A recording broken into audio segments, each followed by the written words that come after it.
Sejam bem-vindos ao Centro Espírita Caminho da Luz. Antes de realizarmos aqui a nossa atividade, eu os convido, como é de praxe, para fecharmos os nossos olhos, descruzarmos as nossas pernas, nos colocarmos numa posição mais adequada em nosso assento. E vamos, em conjunto, neste momento, elevarmos nosso pensamento a Deus, nosso Pai Maior, a Jesus, nosso irmão e mestre, agradecendo em primeiro lugar pela oportunidade de estarmos aqui reunidos em seu nome e também por estarmos aqui tendo a oportunidade de comungar nossos pensamentos, consequentemente nossas atitudes enquanto espíritos encarnados aqui na Terra, e que também os irmãos desencarnados aqui presentes possam receber, além de nós, os esclarecimentos necessários para a sua recuperação espiritual, e que cada um de nós possa sair daqui hoje melhor do que quando chegou. Assim seja. Sim, sim.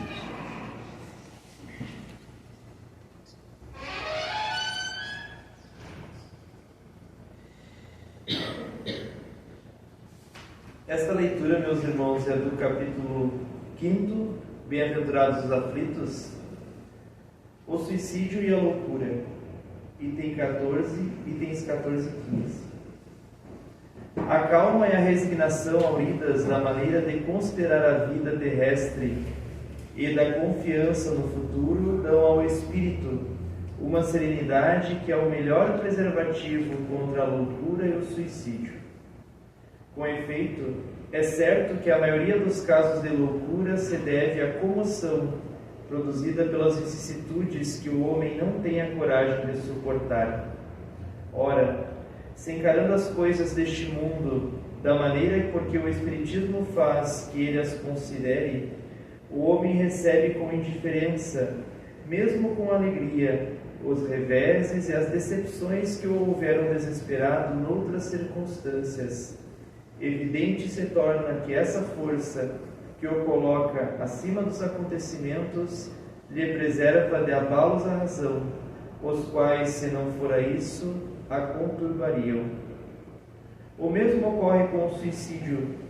Postos de lado os que se dão em estado de embriaguez e de loucura, os quais se pode chamar de inconscientes, é incontestável que ele tem sempre por causa um descontentamento, quaisquer que sejam os motivos particulares que se lhe apontem. Ora, aquele que está certo de que só é desventurado por um dia e que melhores serão os dias que eu de vir, enche-se facilmente de paciência. Só se desespera quando nenhum termo divisa para os seus sofrimentos. E que é a vida humana com relação à eternidade, senão bem menos que um dia? Mas para o que não crê na eternidade e julga que com a vida tudo se acaba, seus infortúnios e as aflições o acabrunham, unicamente na morte vê uma solução para suas amarguras. Nada esperando, acha muito natural, muito lógico mesmo, abreviar pelo suicídio as suas misérias. Então, utilizando esta leitura como introdução aqui do nosso tema, se nós prestarmos atenção ali, Kardec já nos diz o quanto o Espiritismo é positivo em relação ao esclarecimento acerca do suicídio. E nós trouxemos esta exposição neste mês porque todos nós sabemos que existe aquela campanha Setembro Amarelo. E esta campanha, meus irmãos, ela surgiu este ano, faz 30 anos que essa campanha existe. Ela surgiu no ano de 1994 nos Estados Unidos, em homenagem a um jovem chamado Mike M., um jovem de 17 anos que era bastante introvertido, mas ele era muito habilidoso em relação a veículos, automóveis. E certa vez ele conseguiu restaurar um carro do estilo Mustang, e ele restaurou todo o carro e o pintou de amarelo. E aí o carro foi apelidado de Mustang Mike. Só que aí uns meses depois desse episódio, o Mike suicidou-se, pois ele possuía os seus problemas internos. E aí no seu velório, os familiares e os amigos levaram uma cesta contendo um cartãozinho com uma mensagem e uma fita amarela em homenagem a ele, para que as pessoas amarrassem no seu pulso. E essa mensagem dizia simplesmente: se você precisar, peça ajuda. E aí começou essa campanha que se estendeu por inúmeros países, inclusive aqui no Brasil. Quando falamos do suicídio, agora fazendo duas analogias, vamos pensar que quando nós vamos fazer uma viagem, imagine que façamos uma viagem para um país distante, a um lugar que nós não conhecemos. Todos nós teremos que fazer preparativos para isso. Nós vamos estabelecer um roteiro, vamos angariar recursos para realizar essa viagem, vamos pensar em que época chegaremos lá e, consequentemente, que roupas e que outros insumos precisaremos para tal viagem. Por exemplo, se for para a Europa, aqui estamos entrando na primavera. Lá na Europa, eles estarão entrando no outono. Então, precisaremos pensar que tipo de roupa, que lugares poderemos visitar. E assim prepararemos a nossa bagagem. Então, quando fazemos uma viagem para um lugar estranho, precisaremos ter todo um planejamento, precisaremos ter preparativos. Agora imaginem-nos fazendo essa viagem sem nenhuma preparação. Imaginem que eu fosse para a beira da rodovia, com uma placa lá solicitando carona, e aí de repente para um veículo lá para me auxiliar, e a pessoa pergunta, o motorista pergunta: para onde tu vai? Eu pretendo ir para a Europa. E o motorista vai, em um primeiro momento, me achar estranho, mas esse não é o caminho. E com certeza, se a conversa se estender, ele vai me dizer: você não se preparou para essa viagem? Então, mais ou menos assim é o suicídio. Todos nós vamos retornar para o plano espiritual, que é a nossa definitiva morada. Mas nós temos que ter uma preparação para isso. E quando cometemos o suicídio, nós chegamos lá do outro lado sem nenhuma bagagem. A segunda analogia, meus irmãos, tem a ver com essa imagem que foi utilizada aqui para o nosso tema. Imagem que está relacionada a uma porta, por isso o tema, a porta falsa do suicídio, onde nós podemos imaginar que estamos dentro de um recinto e aí precisamos sair dele o quanto antes. E à nossa frente existe uma porta. E aí desesperadamente nós abrimos aquela porta que dá para um outro recinto, e aquele outro recinto possui uma porta também fechada. E aí na nossa ânsia corremos até aquela outra porta, e quando abrirmos aquela outra porta, veremos que há um outro recinto com outra porta. E assim não termina a nossa jornada. E muitas vezes o nosso desespero de sair daquela situação é tão grande que não olhamos em volta, e de repente naquele recinto em que nos encontramos, existe uma porta atrás de nós. Por exemplo, aqui na casa espírita, todos nós conhecemos aquela porta ali, mas nós também temos aquela porta ali que pode nos servir de rota de saída. Então, também devemos pensar nessa forma. O suicídio é um caminho que muitas pessoas procuram quando não encontram uma saída.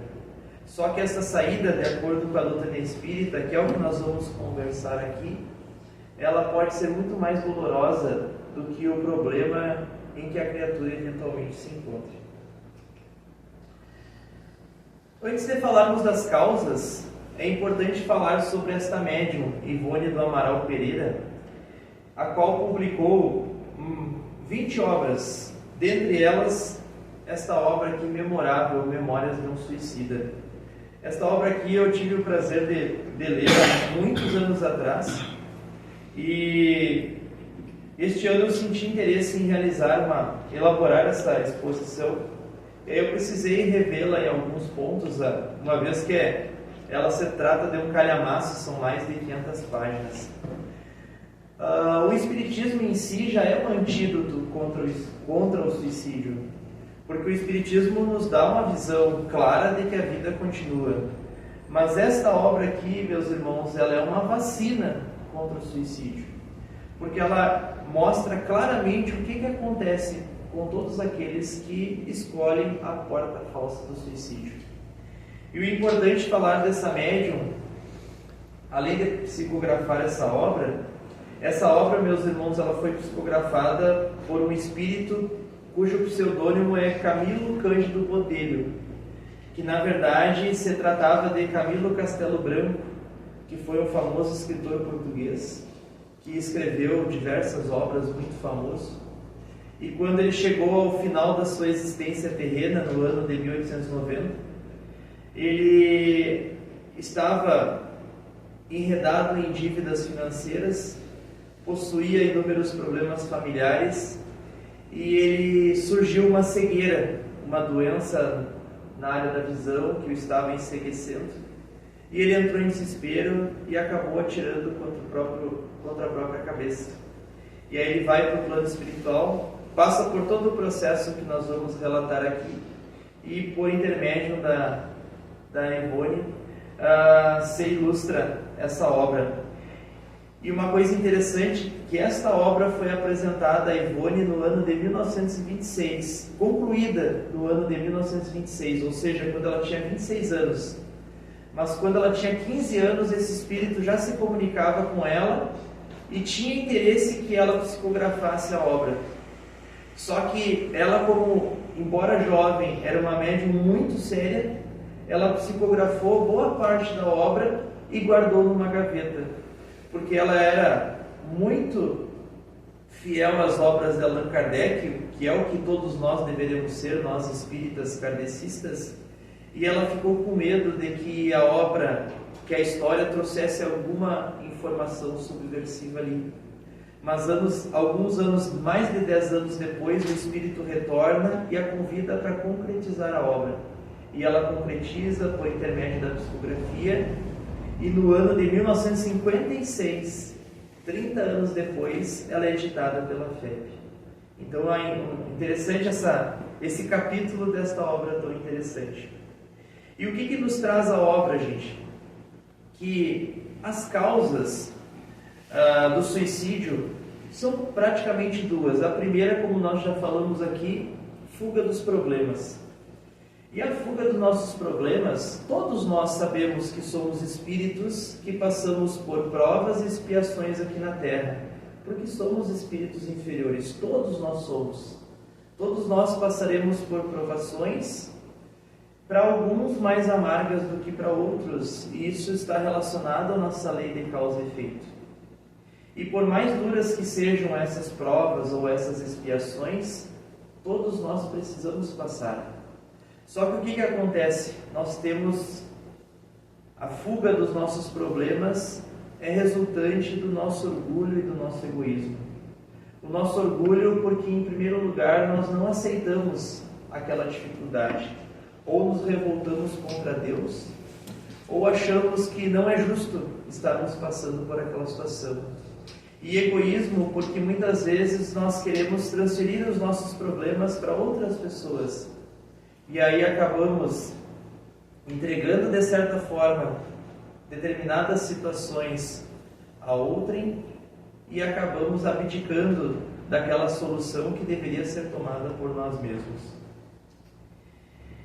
E é claro que alguns casos de suicídio, mas que não são a maioria, embora às vezes ocorram alguns equívocos, são originados por obsessões, ou seja, por influenciações espirituais. Às vezes, influências espirituais podem levar o indivíduo à depressão e, consequentemente, ao suicídio. Então, são espíritos que se consideram credores dos encarnados de vidas passadas. Espíritos que no passado nós prejudicamos e que agora, estando encarnados, eles desencarnados nos rodeiam e tentam encontrar a vingança a qual se destinam. E aí, por uma questão de afinidade da nossa parte, da parte deles, nós nos deixamos influenciar. Então, nós não somos tão vítimas assim como a história nos parece, e eles nos arrastam para o caminho do suicídio. Então, nós temos a nossa parcela de culpa, mas esse espírito, é claro, ele vai responder no plano espiritual por assassinato, pois ele acabou arrastando um outro espírito, enquanto encarnado, para o suicídio, para o extermínio da vida física. E um detalhe importante que até às vezes alguns irmãos nossos espíritas se confundem, que pensam da seguinte forma: então a pessoa, se era um karma daquela pessoa, se ela possuía uma dívida com determinado espírito ou determinados espíritos, então era um karma dela ser obsediada por aqueles espíritos e consequentemente ser arrastada para o suicídio? Às vezes surgem questionamentos assim, entre os espíritas inclusive, mas isso está errado, meus irmãos, porque aí nós precisaríamos pensar que existiria um destino, e ninguém está destinado, ninguém nasce para morrer por suicídio e nem por assassinato. Não há assassinato por karma, muito menos suicídio por karma. A pessoa sofreu aquele processo porque ocorreu uma infração ao livre-arbítrio. Então, aquela pessoa que sofreu o assassinato, ela está passando por uma expiação, mas a expiação não obrigatoriamente deveria ser o assassinato. E aquele que comete o assassinato vai ter que passar pela lei de causa e efeito, que nós já falamos aqui em outra oportunidade depois. E aquele que comete o suicídio, da mesma forma, vai passar pela lei de causa e efeito. As consequências, principalmente o que nos importa são as consequências espirituais. E aí nós temos as obras de Allan Kardec, claro, além da obra da Dona Ivone. No Livro dos Espíritos, nós temos a questão 957, onde ela tem a pergunta e a resposta que eu vou ler aqui, e depois tem toda uma descrição de Allan Kardec, que é claro que eu não vou me delongar aqui. Mas Kardec pergunta, no capítulo 1 do livro 4, onde fala do suicídio: quais são em geral as consequências do suicídio sobre o estado do espírito? Aí os espíritos respondem: as consequências do suicídio são muito diversas, não há penas fixadas, e em todos os casos são sempre relativas às causas que o provocaram. Mas uma consequência a qual o suicida não pode fugir é o desapontamento.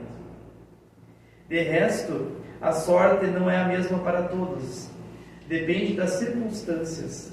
Alguns expiam a sua falta imediatamente, outros em uma nova existência, que será pior do que aquela cujo curso interromperam.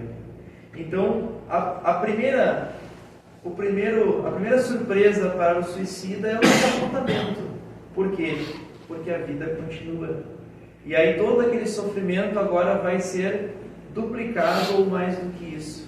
Porque agora ele possui uma dor moral pelo ato que ele cometeu contra o próprio corpo físico e vai arrepender-se e expiar todas as consequências deste ato, que se estendem tanto para si quanto para aqueles aos quais o rodeavam. E aí nós temos também na obra O Céu e o Inferno, que trata principalmente da vida no mundo espiritual. Nós temos o capítulo 5, onde nós temos inúmeras dissertações espíritas, cartas psicografadas por inúmeros espíritos em diversas condições. E aí o Kardec separa o item que é os suicidas. E aí Kardec separa 11 mensagens de espíritos suicidas. Ele separa por categorias de suicídio. Aí, por exemplo, ali tem a história de um casal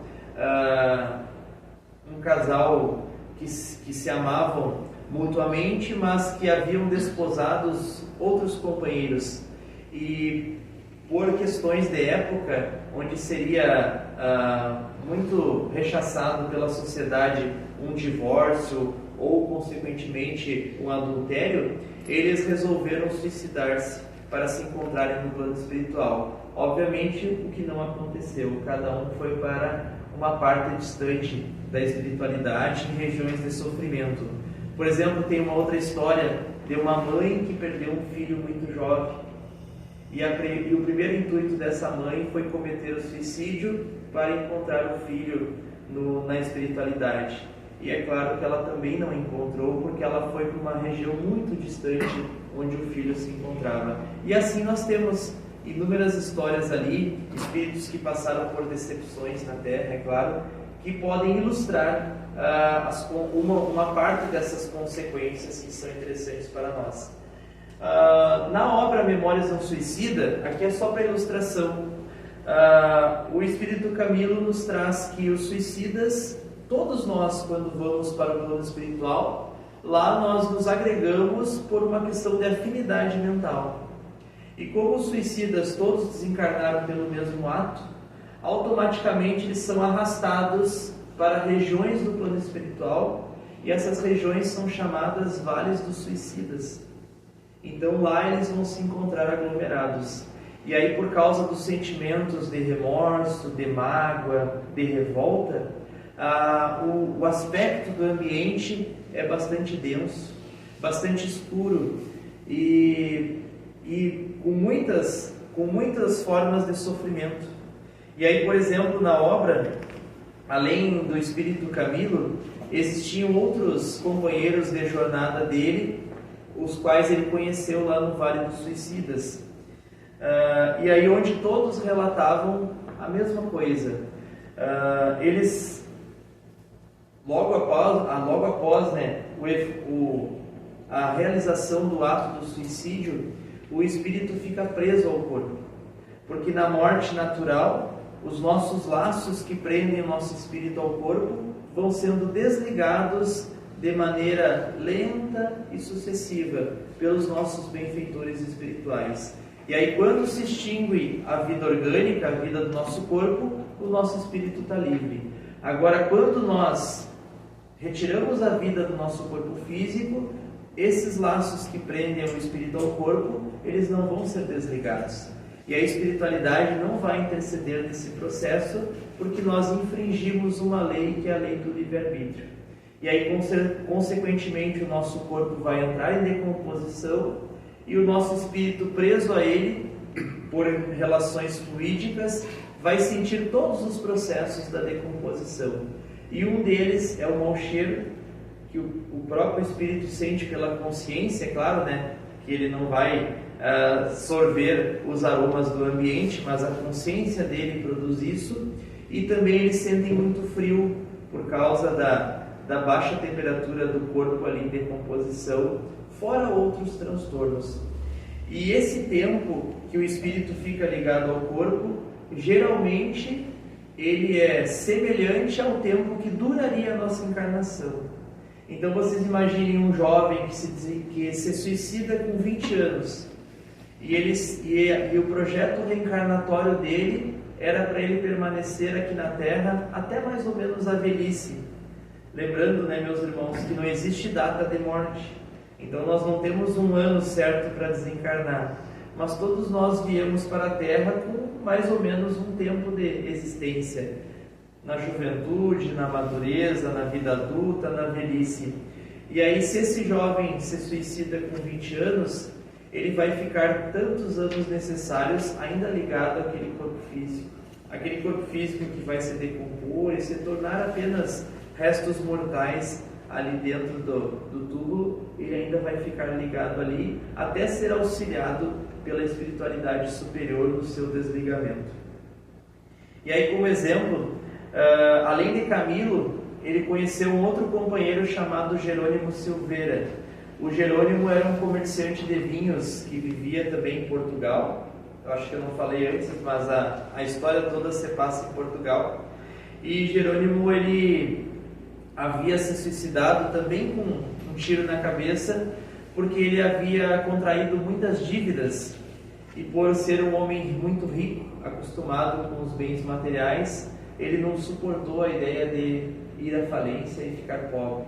Então ele cometeu suicídio pensando que a esposa e os seus filhos ficariam isentos da cobrança dessa dívida, que foi o que não aconteceu. Então eles apareciam no plano espiritual com um ferimento na cabeça do qual escorria sangue. Tudo isso produzido pela sua própria consciência, tá, meus irmãos?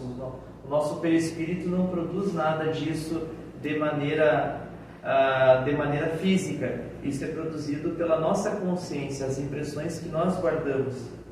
Mário Sobral foi um espírito também em Portugal, que ele havia sido traído pela própria esposa, e ele, não aceitando a vergonha da traição, ele acabou enforcando a própria esposa com as próprias mãos, e depois ele enforcou-se dentro de casa.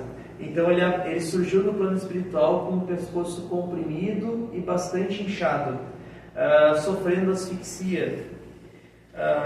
E o Belarmino, que era um outro companheiro que também tinha passado por diversos problemas e acabou aceitando a ideia do suicídio, ele cortou em várias partes os seus próprios pulsos, e também no plano espiritual jorrava sangue dos pulsos dele, e ele já não conseguia movimentar os próprios braços, já tendo ali para os benfeitores espirituais a ideia de que na próxima reencarnação provavelmente ele seria paralítico. E o Mário Sobral, esse que eu comentei, que ele asfixiou a própria esposa, logo depois que ele tomou consciência no plano espiritual, no Vale dos Suicidas, do erro que ele havia cometido, ele se arrependia tanto do que ele tinha feito, e a cena dele enforcando a própria esposa com as mãos era tão forte na mente espiritual dele, que as mãos dele foram desaparecendo no plano espiritual. E aí, consequentemente, na próxima encarnação dele, ele iria nascer sem as mãos. É claro que depois nós vamos conversar sobre isso, explicando melhor como funciona. E as outras consciências, meus irmãos, as outras consequências, perdão, são para a família. Porque todos nós estamos ligados a alguém. Então, quando nós cometemos um suicídio, nós vamos trazer sofrimentos para as outras pessoas. E aí, aqui na história, tem 2 capítulos destinados ao Jerônimo Silveira. Essa imagem aqui, é contemporânea à história do livro, porque o Jerônimo vivia na cidade de Porto, e aí quando ele cometeu o suicídio, logo depois a família foi interceptada pelos seus credores. Ele possuía inúmeros credores, onde a casa deles foi tomada, e eles acabaram vivendo na miséria. E aí o único lugar que lhes restou era o famoso Cais da Ribeira, lá de Portugal.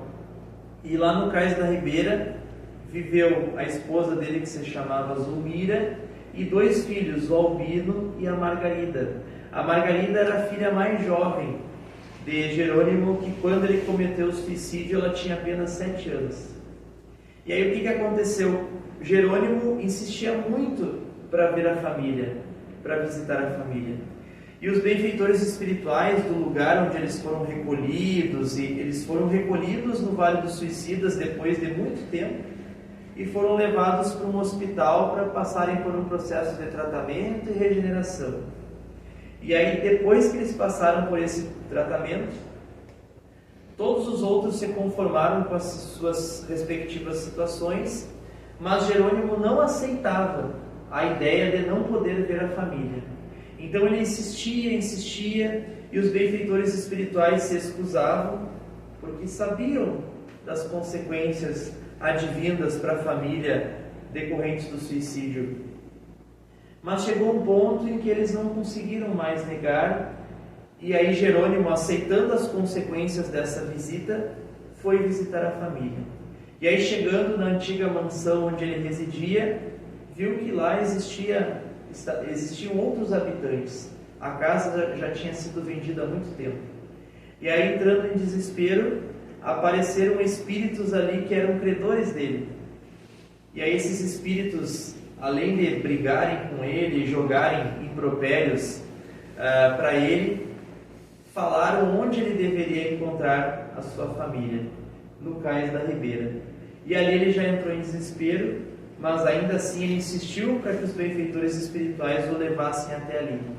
Então a sua antiga esposa Zulmira vivia numa pequena choupana. O seu filho Albino tinha se envolvido em vários crimes e ele ainda era jovem e já se encontrava encarcerado, condenado por inúmeros crimes. E a filha dele, a Margarida, que era bastante jovem ainda, ganhava a vida como peixeira. Ela recolhia os peixes dos pescadores e vendia no Porto da Ribeira. Só que as peixeiras naquela época, além de venderem os peixes, elas também se prostituíam para ganhar a vida, é claro. E aí, consequentemente, Jerônimo entrou em desespero. Ele foi levado até o cárcere para visitar o próprio filho. Ali ele chorou ajoelhado aos pés do próprio filho, assim como ele chorou também ajoelhado aos pés da própria filha, a qual tinham sido acarretadas inúmeras consequências negativas por causa dos atos dele. Então ele consequentemente ele refletiu que ele era o esteio da família. E quando ele fugiu da responsabilidade de ser o esteio da família, a família se desestruturou. A sua esposa Zulmira havia se tornado uma cafetina, uma agenciadora de negócios amorosos. Então toda a família dele se desestruturou. Ele entrou num profundo estado de desespero e ele acabou tendo que retornar para o hospital e ficou lá cerca de 2 anos em tratamento, porque ele quase ficou louco diante de toda aquela situação que ele tinha presenciado. Mas isso é um exemplo. E é claro, meus irmãos, a assistência espiritual nunca nos falta. Então nós devemos pensar assim, se existem espíritos benfeitores, por que eles permitem que as pessoas cometam suicídio? Voltamos ao nosso primeiro ponto, porque todos possuímos nosso livre-arbítrio. É claro que a assistência, ela vai ser em primeiro lugar preventiva. Todos nós temos o nosso guia espiritual, o nosso anjo protetor, que está sempre nos acompanhando, independente da nossa crença. Ele está sempre nos acompanhando, nos intuindo bons pensamentos, e quando nós estamos deslizando ali no nosso caminho, ele nos dá um puxão de orelha. Mas quando nós nos desviamos do caminho e vamos para aquele caminho equivocado com muito gosto, de acordo com os nossos vícios, nossas imperfeições, eles acabam cedendo a isso, porque eles respeitam o nosso livre-arbítrio. E aí nós temos, além disso, pessoas que são colocadas na nossa vida, pessoas que podem nos inspirar boas coisas e muitas vezes nos retirarem desse caminho, assim como nós podemos ajudar outras pessoas com pensamentos suicidas a sair deste caminho. Então eu trago como exemplo esta obra Sexo e Destino, de Chico Xavier, que traz uma história muito importante. Ela traz a história de uma menina chamada Marita. Na verdade era uma família que havia criado uma menina, e essa menina era Marita, e eles possuíam uma filha biológica, a Marina. Só que essa menina Marita, ela era órfã, e ela foi criada por essa família, no início tratada como filha, mas depois, quando ela atingiu a adolescência, ela se tornou empregada da família na história. E essa menina tinha muitos problemas, havia passado por inúmeras dificuldades, embora fosse um espírito muito nobre. Ela sofreu abuso, ela foi enganada pelos próprios familiares, e aí chegou um momento que ela cedeu à influenciação de espíritos obsessores. E aí a ideia que ocorreu a ela foi a ideia do suicídio. Então a história narra, no capítulo 14, isso, se os irmãos tiverem curiosidade. A história narra André Luiz e os benfeitores da Marita, acompanhando toda a história. E eles fizeram de tudo para impedir que a Marita tentasse o suicídio. Então chega um momento em que ela, num último ato de desespero, ela procura uma senhora que era amiga da família para fazer um telefonema, onde ela queria ligar para um jovem ao qual ela havia se namorado, e ela enxergava nele a sua última esperança. Então essa senhora cede o uso do telefone, ela telefona para o rapaz desdenha dela, só que naquele momento os benfeitores espirituais intuem naquela amiga para que ela acolhesse a Marita, porque ela viu que a menina estava chorando. Então a mulher titubeou e ela foi embora. E aí depois a Marita vai até um amigo da família que era veterinário. Chega lá no meio da noite, narrando uma história de que a cachorrinha da família estava muito doente e não havia cura, e que eles precisariam fazer a eutanásia. Ou seja, ela queria um medicamento para que fosse ingerido e ela morresse. E aí aquele veterinário já muito idoso vai até a prateleira pegar os medicamentos, e aí, intuído pelos benfeitores espirituais, ele se dá conta pela fisionomia dela de que ela não estava bem. Aí ele se dá conta de que na verdade ela poderia tomar aqueles remédios. Aí ele pega um remédio que não era um remédio com substâncias que poderiam causar a morte dela ou de algum animal, e entrega para ela. E ela toma vários comprimidos daquele remédio e não acontece nada com ela. Só que aí ela fica num estado de sonolência muito intenso, ela acaba atravessando uma avenida, sendo atropelada, fica no hospital alguns dias em coma e depois desencarna. Porque aí até mesmo o próprio espírito dela não conseguiu ceder à força vital que o corpo ainda pertencia, por ela ser muito jovem. E ela acaba desencarnando. Então isso é um exemplo de que muitas vezes nós podemos ser usados pela espiritualidade para auxiliar uma pessoa que está com pensamento suicida. E aí eu lembro de Richard Simonetti, que era um palestrante espírita bastante conhecido da região de São Paulo, onde ele sempre narrava uma história nas suas palestras, que ele tinha um rapaz que visitava o centro espírita que ele trabalhava, o Amor e Caridade em Bauru, em São Paulo. E aí tinha um rapaz que frequentava o centro, era bastante introvertido, não se comunicava com ninguém, não participava das atividades, e ele sentia que podia em algum momento conversar com aquele jovem, só que era um centro muito grande, muitas pessoas. E aí um dia ele descobriu que esse jovem morava no mesmo prédio que ele. E aí um dia ele estava voltando para casa, foi subir no elevador, entrou no elevador e ele pensou: eu vou lá no 5º andar, vou lá fazer uma visita para aquele rapaz. De repente ele conversar, fazer uma amizade, estabelecer um relacionamento ali. Mas aí ele pensou: nossa, eu trabalhei todo dia, fui no centro, tinha atividades lá, estou muito cansado. Aí ele apertou o botão do 2º andar, foi para o apartamento dele e dormiu. Foi descansar. E aí, horas mais tarde, ele saiu, e aí quando ele saiu, desceu lá no saguão do prédio, ele viu que tinha uma movimentação, a polícia lá fora, ambulância, e aí perguntou para o zelador: o que aconteceu aí? Aí o zelador falou: olha, o rapaz aquele lá do 5º andar que se suicidou.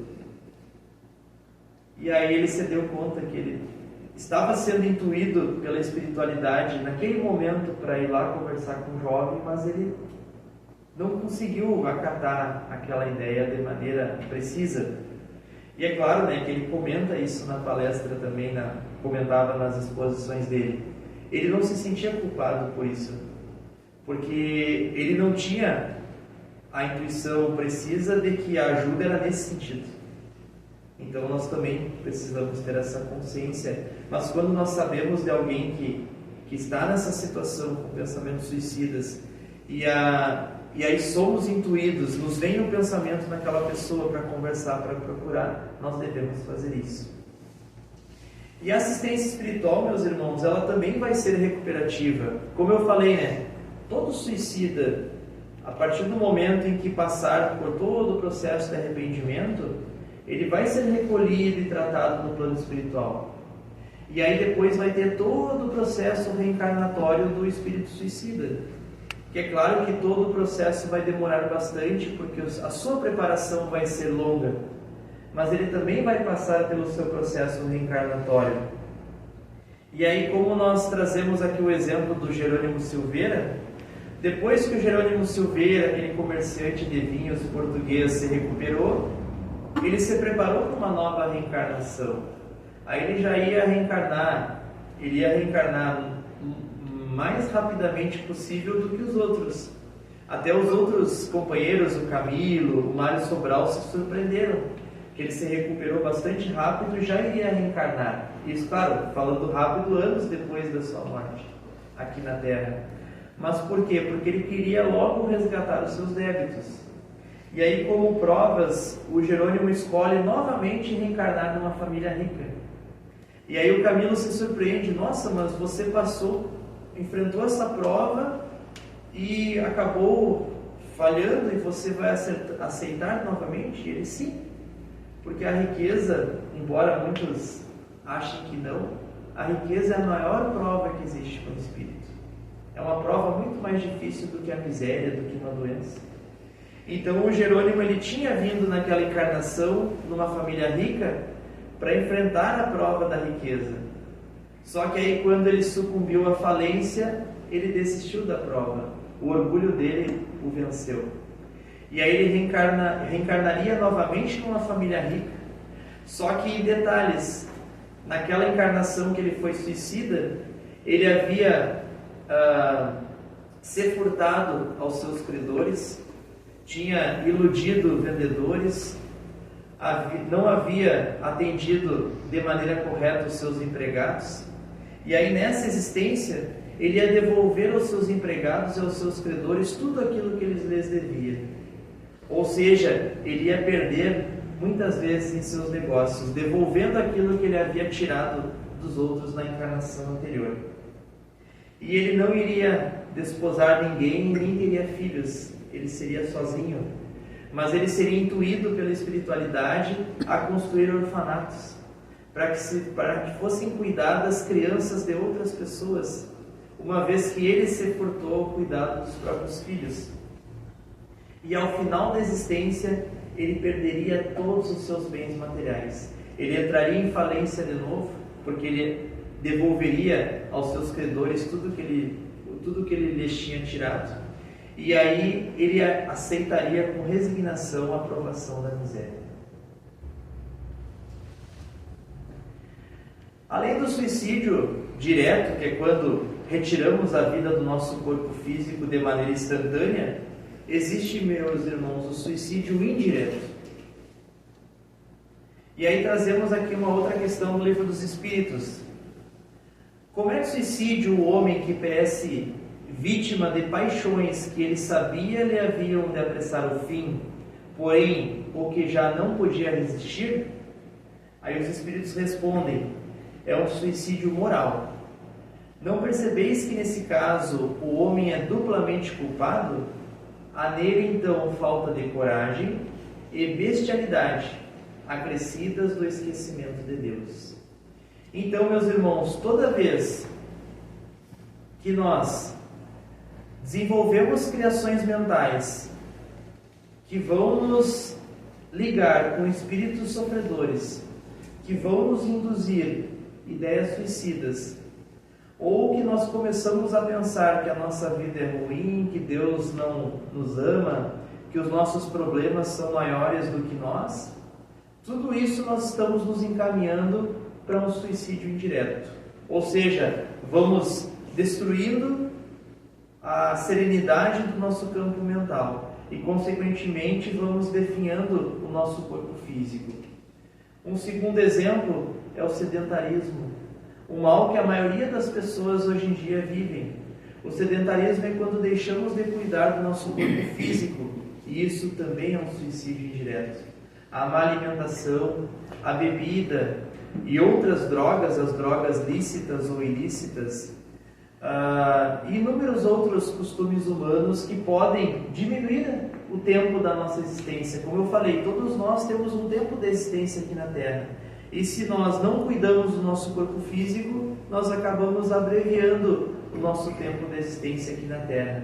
A própria raiva que muitas vezes nutrimos, que pode desencadear uma doença, muitas vezes doenças do campo aqui do sistema digestório ou até mesmo do nosso sistema cardíaco, isso também é uma forma de suicídio indireto. Lembrando de André Luiz no filme Nosso Lar, ele teve uma cirrose hepática e desencarnou por isso, e chegando no plano espiritual, ele era chamado de suicida. E ele não entendia porque os outros espíritos os chamavam de suicida, uma vez que ele não tinha exterminado o corpo físico, mas ele havia prejudicado o próprio corpo físico pelos costumes que ele tinha. E a terceira forma, meus irmãos, é o mal proceder, onde eu coloco essa imagem aqui. O mal proceder é tudo o que nós fazemos em desacordo com aquilo que preserva a nossa existência. Por exemplo, se alguém vem me agredir e eu, por uma questão de orgulho, eu vou revidar essa agressão física. Ali eu posso desenvolver uma situação de grande violência e essa violência pode resultar na minha morte. Isso é um suicídio indireto. E aí eu coloquei aquela imagem da estrada, porque as estradas, as rodovias, a forma como nós dirigimos, como nós procedemos no trânsito, por exemplo, se a via possui uma velocidade de 80 km por hora e a partir do momento em que eu assumo a velocidade de 100 km por hora, o que não é permitido para aquele trecho, eu estou assumindo o risco. Então, se eu sofrer um acidente, no plano espiritual, alguém vai me apontar o dedo, você cometeu suicídio. E ainda usando esta imagem aqui, nós devemos pensar que a nossa vida é como aquela estrada ali. A nossa existência, ela é cheia de buracos, que são as nossas provas e expiações. E aí o que nós fazemos naquele tipo de estrada, que parece a nossa estrada aqui, que a gente vai de Salto até o trevo de Cruz Alta? Nós vamos devagar e desviando. Nós vamos devagar porque se nós, em alguns momentos, nós precisaremos passar por dentro do buraco. E se for possível, nós vamos desviá-los. Agora, se nós imprimirmos uma velocidade acima do normal, consequentemente, nós teremos muitos problemas na nossa trajetória. E a prevenção, meus irmãos? Nós temos inúmeras formas de prevenção do suicídio. É claro que a primeira delas, do ponto de vista material, nós sabemos que existe o CVV, que é o Centro de Valorização à Vida, do ponto de vista material, que é o número 188. Então isso nós devemos divulgar nas nossas campanhas, porque se uma pessoa se encontra com problemas e se sente diminuída em relação a isso, ela pode ligar para esse número 188 sem custos, e um atendente, uma pessoa que foi treinada para isso, vai ouvir a pessoa, vai conversar, vai dar encaminhamentos, aconselhamentos. E do ponto de vista espiritual, nós devemos, é claro, sentir o que a espiritualidade vê em relação a isso. Então, ainda trazendo o nosso livro dos Espíritos, a questão 943. De onde nasce o desgosto da vida que, sem motivos plausíveis, se apodera de certos indivíduos? Efeito da ociosidade, como nós acabamos de falar ali, da falta de fé e também da falta de saciedade. Nós vivemos hoje numa geração onde as pessoas falam que, por mais coisas que elas tenham e conquistem, parece que sempre está faltando algo. Isso é a falta de saciedade. As pessoas não se saciam com os bens materiais, com o trabalho, com a família, com as coisas que elas fazem no dia a dia. E isso causa uma angústia nas pessoas. E é contra isso que nós devemos lutar. E fazer as pessoas enxergarem que nós precisamos nos contentar com aquilo que nós temos. Que se nós corrermos atrás de determinadas coisas, quanto mais nós corrermos, menos nós vamos alcançar. E mais tempo de existência aqui na Terra nós vamos perder. E aí um detalhe que os espíritos são bastante austeros conosco nesse sentido, e nós precisamos entendê-los. O que se deve pensar do suicídio que tem como causa o desgosto da vida? Aí os espíritos dizem: insensatos, por que não trabalhais? A existência não teria sido tão pesada. Os espíritos superiores, meus irmãos, eles esperam de todos nós o nosso esforço, porque é para isso que nós estamos aqui. Nós estamos aqui na Terra para realizarmos a nossa reforma íntima. Então, se nós não realizamos a nossa reforma íntima e sucumbimos às nossas dificuldades, isso nos será cobrado. Por que não trabalhais? Por que não trabalhais em vós mesmos? Por que não nos esforçamos para vencer as nossas dificuldades, para nos resignarmos, para enxergarmos a presença de Deus em nossa vida? E aí, falando em reforma íntima, embora eu já tenha utilizado esse recurso aqui numa outra oportunidade, para encerrar nós trazemos Casimiro Cunha, onde ele nos diz o seguinte, que é um poema chamado Ajuda com Mais Amor, onde ele nos diz o seguinte: rogas a vida o roteiro da esfera superior, e a vida sempre responde: ajuda com mais amor. Procurando desse modo o caminho renovador, em toda dificuldade, ajuda com mais amor. Se esperas pelo futuro como ninho aberto em flor, arando a terra do sonho, ajuda com mais amor. Recebe, pois, o infortúnio com desassombro e valor. Se a provação recrudesce, ajuda com mais amor. Suporta com paciência a nuvem do dissabor. Buscando nova alegria, ajuda com mais amor. Caluniaram-te a vida, perdoa seja quem for. Quem vive para a verdade, ajuda com mais amor. Amigos desavisados trouxeram-te sombra e dor, diante de todos eles, ajuda com mais amor. Feriram-te a esperança, brandindo o verbo agressor, não se queixes nem reclames, ajuda com mais amor.